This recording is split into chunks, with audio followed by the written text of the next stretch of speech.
তিনজন, এক হচ্ছে শঙ্করাচার্য, তারপরে হচ্ছে বিষ্ণু স্বামী এবং নিম্বার্ক আদিত্য বা নিম্বার্ক আচার্য।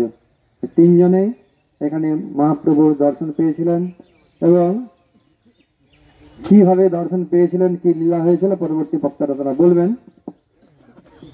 তো মহাপ্রভু তিনি প্রথমে বিদ্যার বিলাস করেছিলেন, অর্থাৎ হয়কে নয়, নয়কে হয়, বিভিন্ন প্রকার তর্ক করতেন। এমন তর্ক করতেন এই নবদ্বীপের মধ্যে যত ভট্টাচার্য চক্রবর্তী ছিল তাদেরকে একদম নাজেহাল করে দিতেন। অনেকে আছে নিমাইকে দেখলেই ভয়ে পালিয়ে যেত, আর ভক্তরা তো নিমাইকের সঙ্গে মিশতই না, কেন নিমাই তো শুধু তর্ক করে। তো মহাপ্রভু তিনি বলেছিলেন যে আমি এমন এক ভক্ত হব না যখন শিব ব্রহ্মা পর্যন্ত আমার দ্বারস্থ হয়। অনেকে ভাবছে এটাও নিমায়ের অহংকার, কি ব্রহ্মা দ্বারস্থ হয়ে যাবে, কিন্তু কেউ জানে না যে এই নিমাই পণ্ডিতটি কে। তারপরে মহাপ্রভু তিনি গেলেন গয়াতে। গয়া থেকে গয়াতে বিষ্ণুর পাদপদ্ম দর্শন করলেন, ঈশ্বরপুরী পাদের সঙ্গ লাভ করে তাঁর থেকে মন্ত্র দীক্ষা গ্রহণ করলেন এবং তিনি বৃন্দাবন যেতে চেয়েছিলেন, বৃন্দাবনের দিকে যাত্রা করেছিলেন, কিন্তু দেবগণ তাকে মনে করিয়ে দিলেন, প্রভু আমরা হচ্ছে আপনার দাস, কৃপাপূর্বক এখন আপনি বৃন্দাবনে যাবেন না, বৃন্দাবনে যাওয়ার সময় রয়েছে, আপনি এখন নবদ্বীপে ফিরে চলুন। নবদ্বীপবাসীরা আপনার জন্য গভীর আগ্রহে অপেক্ষা করছেন।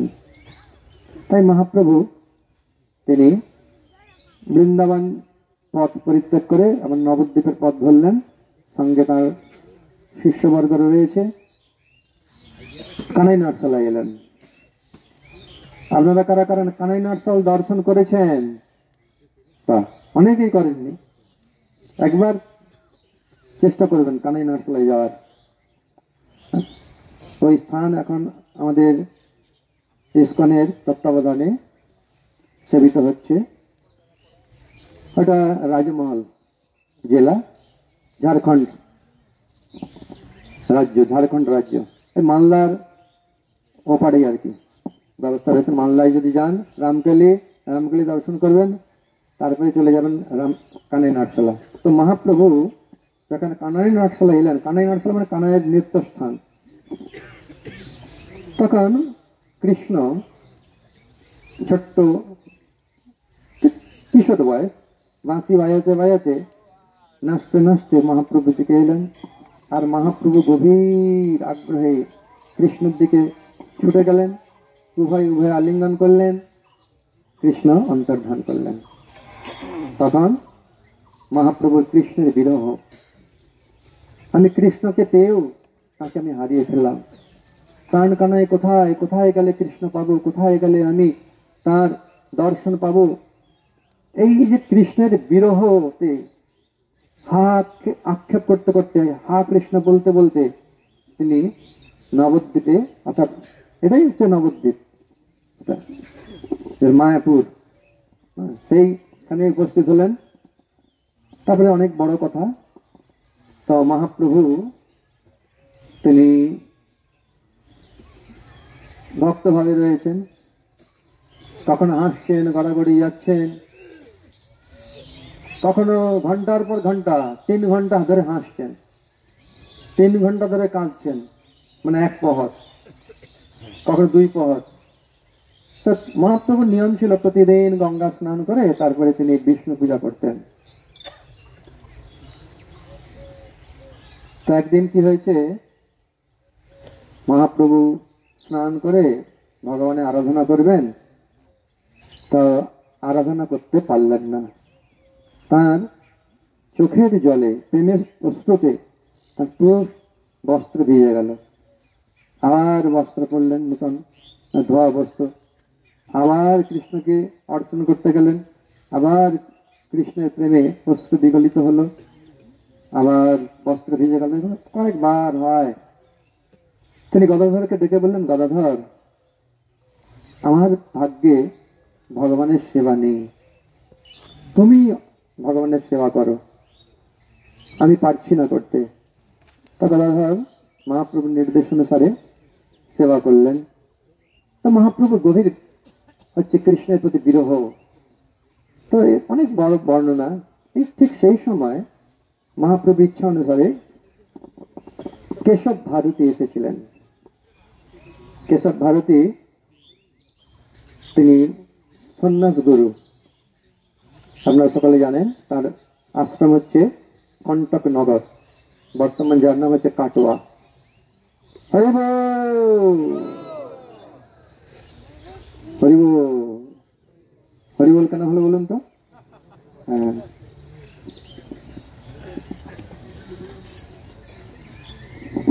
তো মহাপ্রভুর কাছে প্রার্থনা করুন, হে মহাপ্রভু,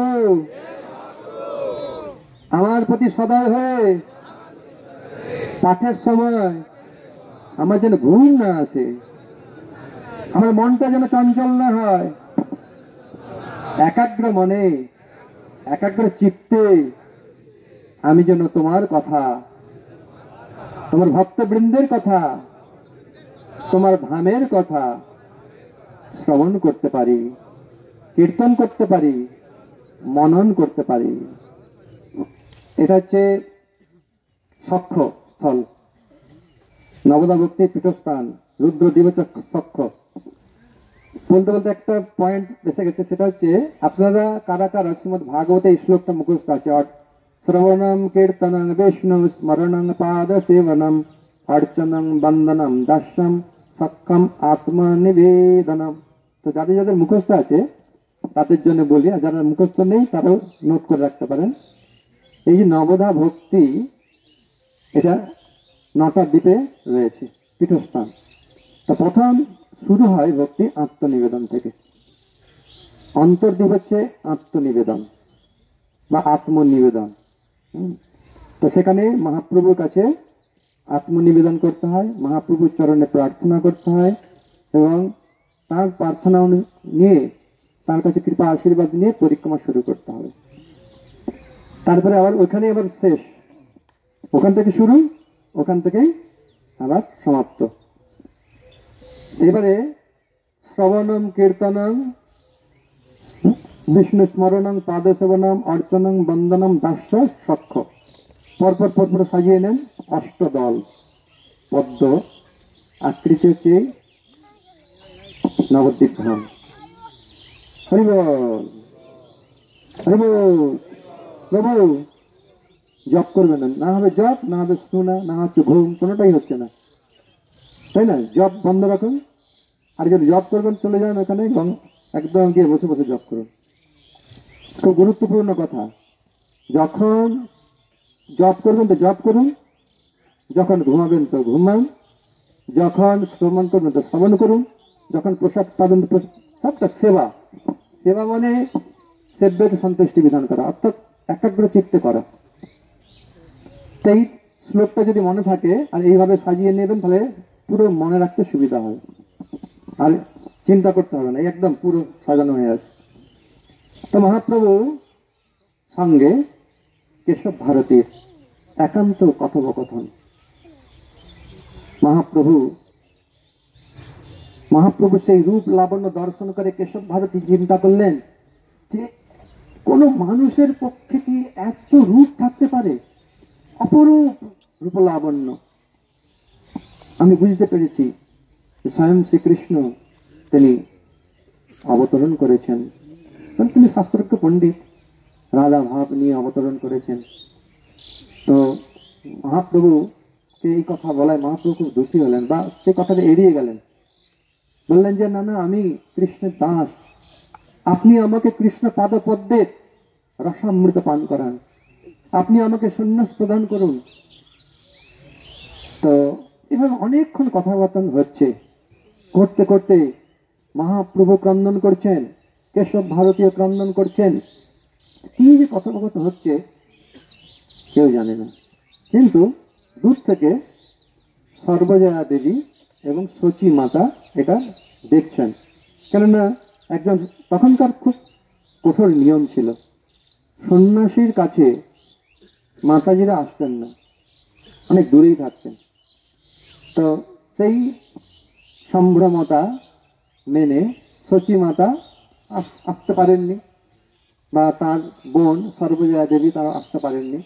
কিন্তু দূর থেকে তারা দেখছেন যে উভয়ের মধ্যে কি এমন কথাবার্তা হচ্ছে যার ফলে উভয় উভয় আনন্দে আত্মহারা হয়েছে, উভয় ক্রন্দন করছেন। কি ব্যাপার, এটা এতক্ষণ ধরে কি কথা?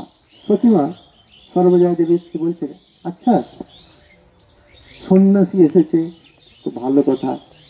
সন্ন্যাসীদের বা সন্ন্যাসীদের মহাপ্রভু মা খুব স্নেহ করেন। আপনারা চৈতন্য ভাগবতে পড়বেন এই বর্ণনা। পরমানন্দ পুরী বলেছেন, যখন আমরা গিয়েছিলাম আমাদের গুরুদেবের সঙ্গে, তখন তোমার মা কচুর যে ঘন্ট খাইয়েছিল, কচু শাক, আর কচুর শাক, তা এখনো জিভায় লেগে আছে। তো মায়ের হাতে রান্না এমনি খুবই ভালো। তারপরে রান্নান করে সচী মা, হ্যাঁ, সচী মায়ের রান্নার তো তুলনায় হয় না, যা খাওয়ার জন্য মহাপ্রভু বারবার যেখানে থাকুন না কেন তিনি চলে আসেন।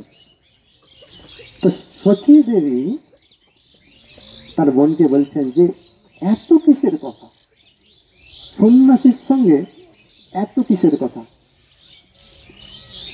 চাই না কিসের কথা, আমার তো বড় ভয় হয় যে সন্ন্যাসীর সঙ্গে কথাবার্তা বলছে, কখন না সন্ন্যাসী হয়ে চলে যায়। অনেকবার ইঙ্গিত পেয়েছে, আপনার চৈতন্য চরিতামৃত বা চৈতন্য ভাগবত বর্ণনা রয়েছে। হ্যাঁ, জগন্নাথ মিশ্র স্বপ্ন দেখেছেন যে বিশ্বরূপ এসেছে, আর বিশ্বরূপ এসে নিমাইয়ের হাত ধরে বলছে চলো আমার সঙ্গে। তা নিমাই বলছেন, আমি তখন ছোট, আমি কি করে যাব, আমি সন্ন্যাসের কি বুঝি, আর সবচেয়ে বড় কথা আমার বাবা মা আছে, তাদেরকে দেখতে হবে না। এই সমস্ত স্বপ্নে দেখছেন, তো খুব ভয় পেয়ে গেছেন। আপনারা জানেন অদ্বৈত চরণে অপরাধও করেছিলেন সচী মাতা, যার ফলে মহাপ্রভু তাকে প্রেমও দেননি। হ্যাঁ, এই বর্ণনা রয়েছে। তো সবসময় এটা মায়ের ভয় হয়, ছেলে যতই দুষ্ট হোক না কেন ছেলে যেন কাছে থাকে। আর নিমাই তো সর্বে গুণে গুণান্বিত, এরকম সন্তানকে কে বা হারাতে চায়?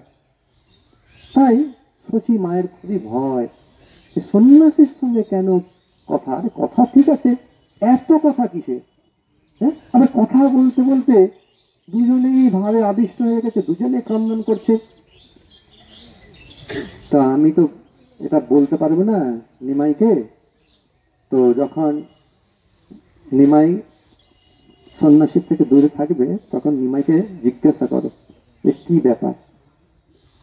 তখন তারপরে কথাবার্তা বলে মহাপ্রভু বলছেন যে আচ্ছা, মহাপ্রভু তো কথা বলছেন আর এদিকে লক্ষ্য রাখছেন যে এনারা দুজনে খুব ব্যাকুল হয়ে গেছে। তাই চিন্তা করলেন যে না, আর বেশিক্ষণ কথা বলার দরকার নেই। তাই মহাপ্রভু কেশব ভট্টকে বললেন যে আপনি শ্রীবাস ঠাকুরের বাড়িতে থাকবেন। আপনি শ্রীবাস ঠাকুরকে দিয়ে বললেন না, তুমি নিয়ে যাও, ওনাকে সেবা যত্ন করো। সেদিকে একান্তে সর্বজয়া দেবী সচী মাতা উপস্থিত হয়েছে। সর্বজয়া দেবী জিজ্ঞাসা করছেন যে বাপ, তুমি সন্ন্যাসী ঠাকুরের সঙ্গে কি কথা বলছিলে? তো সচী মাকেও মা বলেন আর সর্বজয়া দেবীকেও মা বলেন। মাসি মা, মা উনি মাসি মা বলেন না, মাই বলেন, সম্বোধন করে। না না না, এমনি কথাবার্তা হচ্ছিল, আর ওরা চলে গেছেন শ্রীবাস ঠাকুরের বাড়িতে। আর আচ্ছা, তোমাদের এত চিন্তা কিসে? কোনো চিন্তা নেই, আমি থাকবো, ঘরেই থাকবো, তোমাদের অত দুশ্চিন্তা করার কোনো কারণ নেই। কিন্তু মহাপ্রভু এমন সুন্দর কথা বললেন, মধুর কথা। বেনু বিনার মানে পরাভব কণ্ঠে মধুর ভাষা। মহাপ্রভুর যে কণ্ঠস্বর এত মধুর, আর তিনি বাগ্মী পবন। তো সুন্দরভাবে দুই বোনকে, মাসি আর মাকে বুঝিয়ে দিলেন। তারা তো শান্ত না হতে চলে গেলেন। এইভাবে মহাপ্রভু তার ভক্তবৃন্দের সঙ্গে দিবা রাত্রি কৃষ্ণ কথোপকথনে অতিবাহিত করছেন। বেশিরভাগই বিরহ ভাবেই রয়েছেন। তারপরে মহাপ্রভু তিনি তার স্বরূপ প্রকাশ করলেন শ্রীবাস ঠাকুরের কাছে। তার সমস্ত ভক্তরা বুঝতে পারলেন ইনি হচ্ছেন আমাদের প্রাণধন, প্রেমের আস্পদ। তো নিমাই পণ্ডিতকে কেন্দ্র করে, অর্থাৎ নিমাইকে কেন্দ্র করে নাম সংকীর্তন, কত না আনন্দ। তারপরে মহাপ্রভু এক সময় গভীর ভাবে, গোপী ভাবে, কখনো কখনো গোপী ভাব, কখনো রাধা ভাব, রাধা ভাবে বিবাহিত হয়ে তিনি কি করছেন না গোপী গোপী নাম জপ করছেন। কেননা গোপীরা সর্বতভাবে তাকে সান্ত্বনা দেয়, সাহায্য করে, গোপীদের নাম জপ করছেন। আর জপ করছেন, খুব জোরে জোরে জপ করছেন। একটি পড়ুয়া রাস্তা দিয়ে যাচ্ছিল, পড়ুয়া মানে ছাত্র, মহাপ্রভুর ছাত্র নয়, এটা অন্য টোলের ছাত্র। যাচ্ছে রাস্তা দিয়ে, যেতে যেতে শুনছে গোপী গোপী গোপী গোপী জপ করছে। ললিতা বিশাখা, ললিতা বিশাখা, চম্পলা তেন্দুলাকে এরকম জপ করছে গোপী গোপী। এখন সে আর স্থির থাকতে পারলো না বা সহ্য করতে পারলো না। সে এসে বলছে, আচ্ছা পণ্ডিত, ও পণ্ডিত। কি, মহাপ্রভু তো গভীর ভাবেই জপ করে যাচ্ছেন। কৃষ্ণ বলো, কৃষ্ণ বলো, হরে কৃষ্ণ কৃষ্ণ কৃষ্ণ হরে হরে, হরে রাম রাম রাম হরে হরে। কৃষ্ণ নাম জপ করলে পুণ্য হবে, এই গোপী নাম জপ করলে কি হবে? আচ্ছা আচ্ছা, গোপী নাম জপ করলে কি হবে? তোর কৃষ্ণ হচ্ছে সৎ ধূর্ত, সে স্ত্রী জিত হয়েও স্ত্রীর নাক কান কেটে দিয়েছে। অর্থাৎ রামচন্দ্র ভগবান তিনি কি করেছেন? এক পত্নী ব্রত ধারণ করেছেন। কত না অফার এসেছে তার কাছে, কত রাজা মহারাজা সবাই বলছে আমার কন্যাকে বিবাহ করো, বিবাহ করো, কিন্তু করেননি তিনি, এক পত্নী ব্রত। আর তাকে প্রস্তাব দিতে গেলেন শূর্পণখা, তিনি কি করলেন? শূর্পণখার নাক কান কেটে দিলেন। হ্যাঁ, এরকম। আরে বালি, আর দুই ভাইয়ের সঙ্গে ঝগড়া হয়েছে, ঠিক আছে, তুই বাবাকে মাঝখানে ঢোকার, বালিকে বধ করে দিল। আর বালিও তো সাহায্য করতে চেয়েছিল, তো পুতনা সে তো কত সুন্দর বেশে এসেছিল, কোলে তুলে নিয়ে দুধ পান করাচ্ছিল, তার প্রাণটাই শুধু নিল। এরকম সব বলছে, এই তো বুঝতে পারছে না। হ্যাঁ, তো বলছে, আরে তুমি কৃষ্ণের নিন্দা করছো, কৃষ্ণের নিন্দা করছো, আর ওই গোপী গোপী জপ করছো, এরকম শোনাও পাপ না, এরকম করছে। দাঁড়া, তোকে দেখাচ্ছি মজা। বলে লাঠিটা নিয়ে সেই পড়ুয়াকে তাড়া করেছে মারবার জন্য। কেননা এটা স্বাভাবিক। ক্রোধ কখন হয়? কামে এসো, ক্রোধে এসো, রজগুণ নয়, রজগুণ তো জাগতিক। তো স্বাভাবিক, এই দুটো একদম। চিন্ময়ের জগতে ক্রোধ আছে, চিন্ময় জগতেও কাম আছে, সবকিছুই আছে। এখন আমরা যখন কোনো কিছু আশা করি বা কোনো কিছু পেয়ে যাই, তখন কেউ যদি তাকে বাধা দেয়, তখন স্বাভাবিকভাবে ক্রোধ আসে। তো মহাপ্রভু কিন্তু গোপী ভাবে বিভোর হয়ে গেছে, গোপীদের নাম জপ করছেন। তিনি একটা একটা আলাদা স্তরে রয়েছেন, তো সেই স্তরে না গেলে কেউ বুঝতে পারবে না। অনেকে ভাববে যে, বা আপনারা ভাবতে হয়তো অনেকে কেউ চিন্তা করছেন মনের মধ্যে একটা খটকা দিলে, সত্যি তো এই পড়ুয়াটা কথাটা ঠিকই বলেছিল।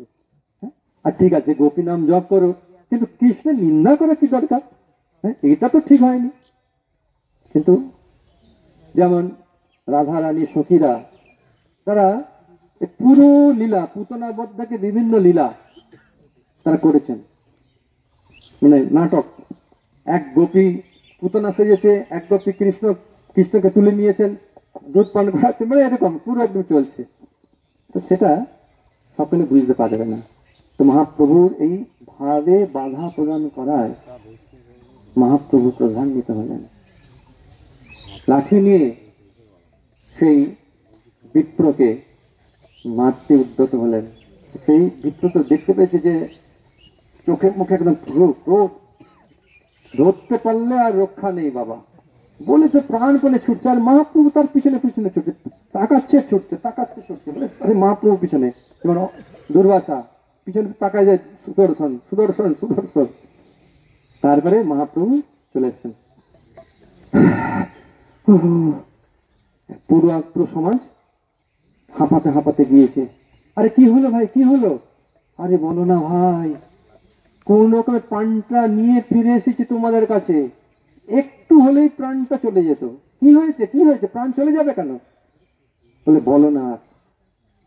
ভালো কথা বলতে গেলাম আর উল্টে ভুল বুঝলো, দিয়ে আমাকে মারতে গেল। কে?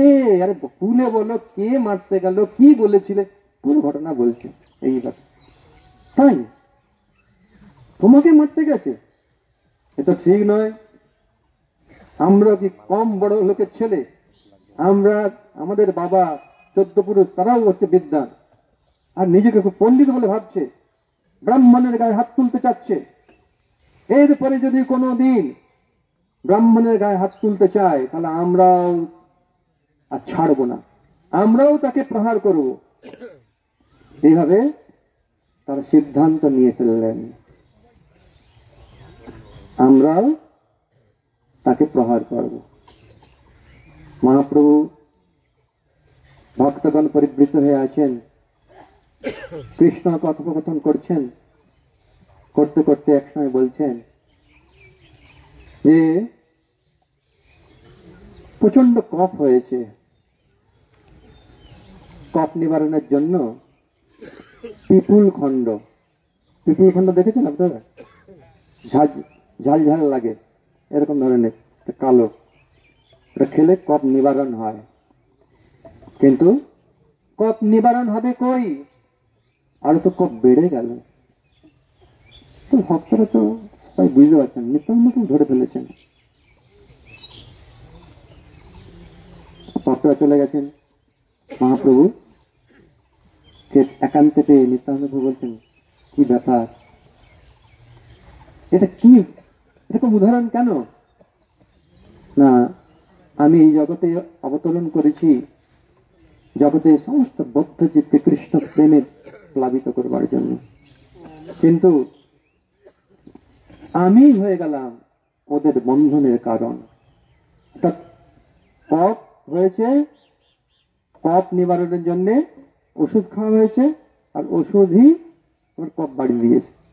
অর্থাৎ আমি এসেছি বদ্ধজীবদেরকে উদ্ধার করবার জন্য, আর আমি হয়ে গেলাম এদের বন্ধনের কারণ। ওরা তো একটা পাশে আবদ্ধ ছিল, আর আমাকে মারবার পরিকল্পনা করায় কোটি পাশে আবদ্ধ হয়ে গেল, তাই আমি সন্ন্যাস নেব। এই কথা শুনে তো নিত্যানন্দ প্রভু স্তম্ভিত হয়ে গেলেন। কি বলছেন প্রভু, সন্ন্যাস? না না, আপনি সন্ন্যাস নেবেন না প্রভু, না, সন্ন্যাস নিতেই হবে। কেন? সন্ন্যাসীকে কেউ কখনো মারতে চায় না, মারার পরিকল্পনা করে না, সন্ন্যাসীকে দেখলে তার প্রণাম করে। তাই আমি যখন সন্ন্যাস নিয়ে তাদের দ্বারস্থ হব, তখন তারা আমাকে প্রণাম করবে, আমি তখন তাদের কৃষ্ণ প্রেম প্রদান করবো। হরি বল। অনেকেই প্রশ্ন করে যে নিমাই পণ্ডিত, এই বৃদ্ধ মাতা যুবতী স্ত্রীকে ছেড়ে সন্ন্যাসী নিয়ে নিল, এটা কি ঠিক হলো? হ্যাঁ, মানে কি বলবেন আর, এপাশে গেলেও জ্বালা, ওপাশে গেলেও জ্বালা। মানুষ এমন রয়েছে যে তারা তার দোষ দেখতে চায়, কারণ সব কাজেই দোষ দেখে। তো এই কথা শুনে নিত্যানন্দ প্রভু, না না না প্রভু, এরকম সংকল্প করবেন না। আপনি কি একবার ভেবে দেখেছেন শচী মায়ের কি হবে? সমস্ত নবদ্বীপ বাসী ভক্ত বৃন্দের কি হবে? তারা তো আপনাকে না পেয়ে এমনিতেই প্রাণ ত্যাগ করবে, আপনার বিরহে প্রাণ ত্যাগ করবে। তা আপনি তো অন্য কোনোভাবে তাদেরকে উদ্ধার করতে পারেন, সন্ন্যাস নেওয়ার কি প্রয়োজন? বলছেন না, আমাকে সন্ন্যাস নিতেই হবে। আর তুমি তো সমস্ত কার্য কেন আমরা অবতরণ করছি, তোমার তো কোনো, তুমি তো সবকিছু অবগত রয়েছ, তুমি তো সবকিছু জানো, কেন তাহলে আমাকে বাধা দিচ্ছ? আর এই কার্যে তুমি আমাকে সহায়তা করবে। নিত্যানন্দ প্রভু বললেন, আপনি তো সত্য সংকল্প, আপনি ইচ্ছাময়, আপনি যেটা সত্য মানে সংকল্প করেছেন সেটা তো অবশ্যই করবেন। কিন্তু তবু আপনি শচী মা বা ভক্তবৃন্দের এই বিষয়টা জানান। তারা না জানতে পারলে কিন্তু আপনার বিরহে তারা একদম মৃতপ্রায় হয়ে যাবে, একটু মারাও যেতে পারে। আপনি অবশ্যই জানবেন। হ্যাঁ, আমি অবশ্যই জানাবো। তো একে একে মহাপ্রভু তিনি জানিয়েছেন, বিস্তারিত বর্ণনা চৈতন্য ভাগবতে আছে। তো মহাপ্রভু তিনি গতকাল এখানে একটা নাটিকা হয়েছিল, এখানে হবে কি নাটিকা? হবে, হৃদয় সম্বন্ধে হবে নাকি? হবে। তাহলে আর বলছি না, দেখবেন নাটিকার কত শচী মা, তারপরে নিমাই সমস্ত ভক্তবৃন্দদেরকে আকর্ষণ করলেন। শুধু ভক্তবৃন্দ নয়, সমস্ত নগরবাসীকে সবাই উপস্থিত হলেন, সকলের সঙ্গে কৃষ্ণ কথা বললেন, মালা দিলেন মহাপ্রভু, চন্দন দিলেন, সহস্তে প্রসাদ দিলেন। তো প্রায় শেষের মুখে শ্রীধর ঠাকুর, আপনারা আগামীকাল শ্রীধর ঠাকুরের ওখানে যাবেন, শ্রীধর ঠাকুরের অঙ্গন রয়েছে। শ্রীধর ঠাকুর একটা লাউ নিয়ে উপস্থিত হয়ে গেছে রাতের বেলা। আবার ভক্ত দুধ নিয়ে উপস্থিত হয়েছে। তো মহাপ্রভু চিন্তা করছেন, কালকে তো সন্ন্যাস নিতে চলে যাব, আর শ্রীধর নিয়ে এসেছে লাউ, তাহলে লাউ না খেয়ে কি করে যাব? শ্রীধরের দেওয়া লাউ ছেড়ে দেবো? হবে না। বাংলা একটা গান আছে, লাউয়ের আগা গো খাইলাম, ডগা গো খাইলাম, লাউকে বানাইলাম ডোগ ডোগি, সাধের লাউ বানাইল মোরে বৈরাগী। এটা হয়তো এইভাবে এসেছে হয়তো। যাই হোক, তো মহাপ্রভু ডুগ ডুগ ডুগি কিছু বানাননি, মহাপ্রভু ভক্ত বৎসল, ভগবান হচ্ছেন ভক্ত বৎসল। মহাপ্রভু এই প্রসঙ্গে যখন শুক্লাম্বর ব্রহ্মচারীর একদম ঝুলি থেকে সেই ভিক্ষা করার চাল চিবিয়ে খেয়েছেন, তো গ্রন্থকার বৃন্দাবন দাস ঠাকুর বলছেন যে ভক্তের প্রদত্ত প্রভু কাড়ি কাড়ি খায়, অভক্তের দ্রব্য প্রভু উলটি না চায়, এরকম করে তাকায় না। তো মহাপ্রভু তখন মাকে বলে, মা কি বাবা, শ্রীধর লাউ নিয়ে এসেছে, মা তুমি একটু লাউ দুধ করে নাও। তো সঙ্গে সঙ্গে লাউ দুধ তৈরি হয়ে গেল। লাউ দুধ ঠান্ডা হয়ে গেল, গরম গরম দিতে নেই, ঠান্ডা করে ভোগ লাগানো হয়ে গেল। ব্যাস, মহাপ্রভু ভক্তদের বিতরণ করে অবশ্যই তিনি খেয়ে এবারে ভোরবেলায় যাবেন আর কি। তিনি মহাপ্রভু প্রতিদিন শয়ন করেন, বিষ্ণুপ্রিয়া ঠাকুরকে প্রতিদিন তার পাদ সম্মোহন করেন, এটা হচ্ছে নিত্য নিয়ম। তারপরে বিষ্ণুপ্রিয়া ঠাকুরানী তাড়াতাড়ি করে জেগে পড়েন। আবার তারপরে মহাপ্রভু উঠেন। সে তো আজ কি হলো, মহাপ্রভু শয়ন করলেন, বিষ্ণুপ্রিয়া ঠাকুরানী যথারীতি পাদ সম্মোহন করলেন। হরিব, ঘুমাবেন না, ঘুমানোটাই সর্বনাশের কারণ হয়ে গেছে। হ্যাঁ, পতি ছেড়ে চলে গেল। হরিব।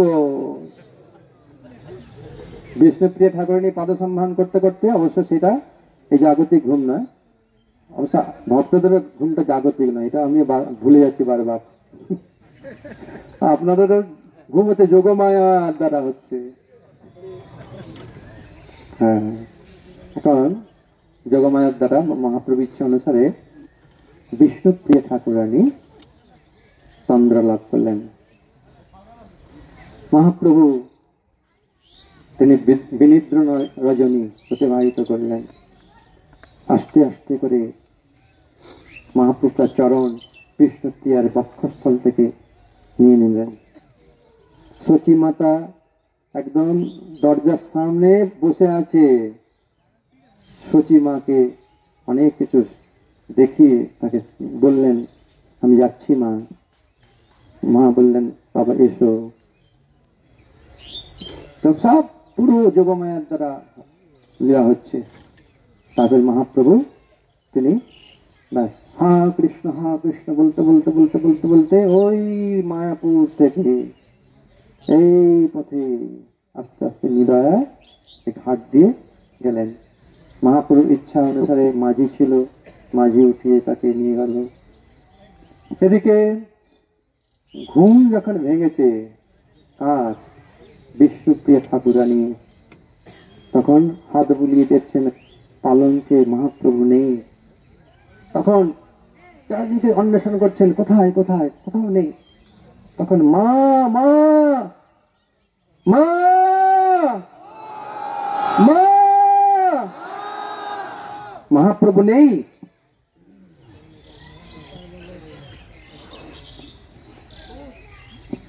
তো সচী মাতা তিনি বললেন, কি হয়েছে কি হয়েছে?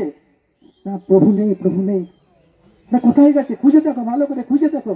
না নেই, আমি খুঁজেছি, তন্ন তন্ন করে খুঁজেছি, কোথাও নেই। বলে কেন নেই? কি করে তুমি ছাড়লে তাকে? বলে তুমি কি বলবো, আমি তো কিছুই বুঝতে পারছি না। তখন বুঝে নিলেন যে আমার নিমাই নেই।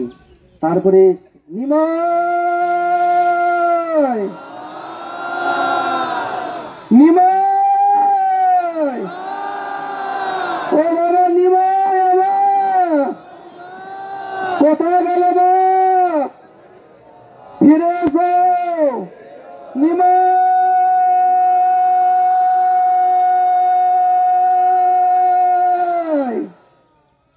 সে নিমায়ের কি মানে মহাপ্রভুর